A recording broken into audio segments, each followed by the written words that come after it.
আজ 14ই জুলাই। আজ আমরা এসেছি নৈনিতালের রানীক্ষেত রানী ঝিলে। তো আমাদের কাকড়িঘাটে যাওয়ার কথা ছিল, তো সেই জায়গাটা ক্যান্সেল করে দিয়ে আজকে এখানে এসেছি। আর এই জায়গাটা সম্বন্ধে অনেক কিছু শুনেছি, তো দেখা যায় জায়গাটা কেমন।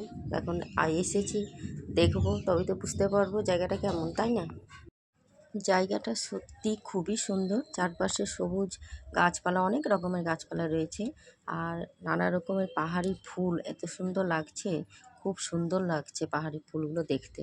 আর ঝিলটা মোটামুটি লেগেছে আমার, ভালো লাগেনি বলতেই পারা যেতে পারে। ঝিলের জলটা পুরো ঘোলাটে হয়ে গেছিলো, মানে জলটাই এরকম নাকি জানি না, তবে জল বেশি ছিল না ঝিলটার মধ্যে।